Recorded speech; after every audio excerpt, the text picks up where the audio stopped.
ఎడారిలో సెలయేళ్ళు. మార్చ్ 2వ తేదీ కొరకు వ్రాయబడిన ఈ భాగాన్ని మీకు చదివి వినిపిస్తున్నది సహోదరుడు పాల్ సుందరం.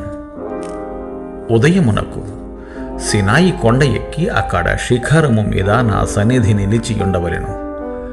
ఏ నరుడునో నీతో ఈ కొండకు రాకూడదు. నిర్గమకాండ గ్రంథము 34వ అధ్యాయము 2-3 వచనముల సమాహారం. కొండ మీద కనిపెట్టడం చాలా అవసరం. దేవుణ్ణి ఎదుర్కోకుండా క్రొత్త రోజును ఎదుర్కోకూడదు. ఆయన ముఖాన్ని చూడనిదే ఇతరుల ముఖాలను చూడకూడదు. నీ బలాన్ని నమ్ముకుని రోజుని ప్రారంభిస్తే నీకు విజయం రాదు. నీ హృదయంలో దేవుణ్ణి గురించిన కొన్ని ఆలోచనలతో, ధ్యానంతో అనుదిన జీవితంలోకి ప్రవేశించు. నీ జీవితపు నాయకుడు, మహిమాన్వితుడైన అతిథి యేసుక్రీస్తును కలుసుకోకుండా మరెవ్వరిని, ఆఖరికి నీ ఇంట్లో వాళ్ళని కూడా కలుసుకోవద్దు. ఒంటరిగా ఆయన్ని కలుసుకో, క్రమంగా కలుసుకో. ఆయన మాటలున్న గ్రంథంలో ఆయనతో మాట్లాడు.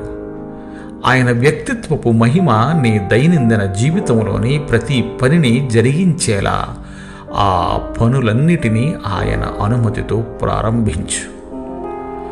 దేవునితో పని మొదలుపెట్టు. ప్రతిదినం నీ సూర్యుడాయనే, ప్రాతకాలపు వెలుగాయనే.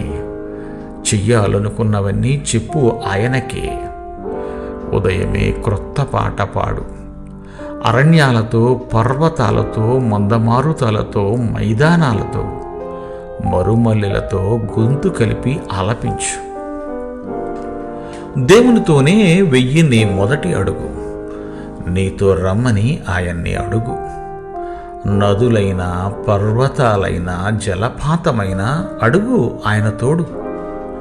నీ మొదటి వ్యవహారం దేవునితో వర్ధిల్లుతుంది. నీ వ్యాపారం దినమంతా పెరుగుతుంది. ప్రేమ, పైనున్న వానితో నీ సహవాసం.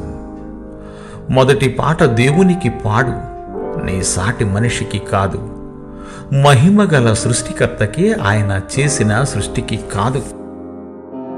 దేవుని కోసం గొప్ప పనులు చేసిన వాళ్ళంతా ప్రతిరోజు తెల్లవారుజామునే లేచి మోకరించిన వాళ్లే. మాథ్యూ హెన్రీ ఉదయం 4 గంటలకు లేచి ధ్యానం మొదలుపెట్టేవాడు. 8 దాకా ఉండేవాడు. ఉదయ పలహారం చేశాక కుటుంబ ప్రార్థన, మళ్ళీ మధ్యాహ్నం దాకా తన గదిలోనే చదువుకొని భోజనం చేసేవాడు. మళ్ళీ 4 దాకా రాసుకుంటూ గడిపి అపైన స్నేహితులను దర్శించడానికి వెళ్ళేవాడు. డ్రాడ్జిట్ గారు ఉదయం 5 గంటలకి లేవడానికి, 7 గంటలకి లేవడానికి తేడాలు చెబుతుండేవారు. అంటే అలా రోజుకి 2 గంటల సమయం వృధా అయినట్టే లెక్క. డాక్టర్ ఆడమ్ క్లార్క్ గారు కామెంటరీని ఆయన పూర్తిగా తెల్లవారే సమయంలోనే రాశాడట. బార్నెస్ గారి కామెంటరీ కూడా ఆయన ఉదయం గంటల్లో పడిన కష్ట ఫలితమే.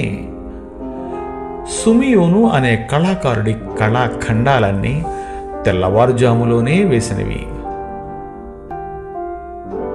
కాబట్టి మనం కూడా ఉదయ సమయాన్ని దేవుని కోసం గడపడం మంచిది కదా. దేవుడు మేము దీవించుగాక. ఆమెన్. ఆమెన్.